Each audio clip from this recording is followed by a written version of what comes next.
అందరికీ హాయ్ అండి. ఈరోజు వీడియోలో గోధుమ రవ్వ బెల్లంతో వేసుకునే స్వీట్ బోండాల రెసిపీ చూపిస్తాను. అప్పటికప్పుడు నిమిషాల్లో ప్రిపేర్ చేసుకోవచ్చు. మనకి స్వీట్ తినాలనిపించిన ఏవైనా పిల్లలు స్నాక్స్గా అడిగినప్పుడు ఇలా చేసి పెట్టండి. చాలా టేస్టీగా ఉంటాయి. పైన క్రిస్పీగా లోపల గుల్లగా పిల్లలకి కూడా బాగా నచ్చుతాయండి. వద్దనకుండా తింటారు. ఈ రెసిపీ కోసం ముందుగా ఒక మిక్సింగ్ బౌల్లోకి 1 కప్పు వరకు గోధుమ రవ్వ వేసుకోవాలి. మీరు ఇక్కడ సన్నగా ఉన్న గోధుమ రవ్వ అయినా వేసుకోవచ్చు, లావుగా ఉన్న గోధుమ రవ్వ అయినా వేసుకోవచ్చు. ఈ గోధుమ రవ్వని పక్కన పెట్టుకోండి. ఇప్పుడు స్టవ్ మీద ఒక గిన్నె పెట్టుకొని అందులోకి 1/2 కప్పు లేదా 1/2 కప్పు వరకు బెల్లం తీసుకొని ఒక 1/2 కప్పు వరకు వాటర్ వేసుకొని బెల్లాన్ని కరిగించుకోవాలి. ఇక్కడ మనకి పాకం ఏం అవసరం లేదండి, జస్ట్ బెల్లం అంతా కరిగిపోతే సరిపోతుంది. ఇలా బెల్లం అంతా కరిగిపోయాక స్టవ్ ఆఫ్ చేసేసుకొని ఈ బెల్లం వాటర్ని దింపేసుకోవాలి. ఈ బెల్లం వాటర్ని ఇలా ఒక స్ట్రైనర్తో ఇలా వడగట్టుకోవాలి రవ్వలోకి. ఇలా వడగట్టుకోవడం వల్ల ఏదైనా పుల్లలు అలా ఉన్నా కూడా బయటికి వచ్చేస్తాయి. ఇలా బెల్లం వాటర్లో రవ్వ అంతా బాగా కలిసేటట్టుగా ఒకసారి మిక్స్ చేసుకోవాలి. తర్వాత క్యాప్ పెట్టుకొని ఒక 5 మినిట్స్ పాటు అలా వదిలేయండి.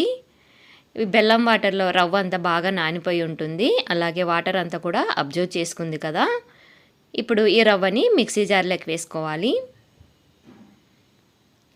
వీలైనంత మెత్తగా గ్రైండ్ చేసుకోవాలి.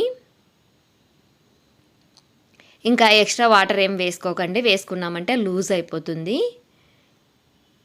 ఇలాగే మనం మిక్సీ పట్టుకోవాలి.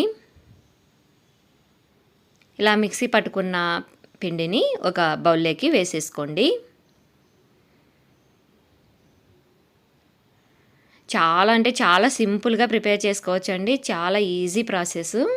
ఇందులోకి ఒక పిన్స్ ఆఫ్ వరకు సాల్ట్, ఒక పిన్స్ ఆఫ్ వరకు వంట సోడా వేసుకొని బాగా కలుపుకోండి. అంతే అండి, మనకి పిండి అయితే రెడీ అయిపోయింది. ఇప్పుడు డీప్ ఫ్రై కోసం ఆయిల్ వేడి చేసుకోవాలి. ఆయిల్ మీడియం హీట్ అయ్యాక మీడియం ఫ్లేమ్లో పెట్టేసుకొని నేను వీడియోలో చూపిస్తున్న విధంగా ఇలా వేసేసుకోవాలి. మనకి ఆయిల్లో ఎన్ని పడితే అని వేసేసుకోవచ్చు. ఇలాగా చేత్తోనే మనం పునుగులు ఎలా వేసుకుంటామో అలాగే వేసేసుకోవాలి.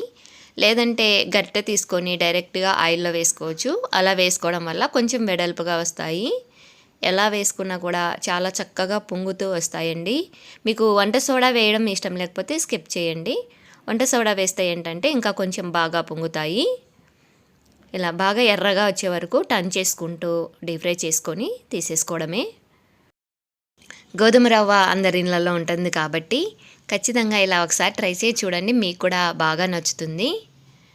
పిల్లలు కూడా బాగా ఇష్టపడతారండి, అలాగే హెల్తీగా కూడా ఉంటాయి. తప్పకుండా ట్రై చేయండి. ట్రై చేస్తే ఎలా వచ్చాయో మీ ఫీడ్బ్యాక్ని నాకు కామెంట్లో చెప్పండి. రెసిపీ నచ్చితే like and share and subscribe.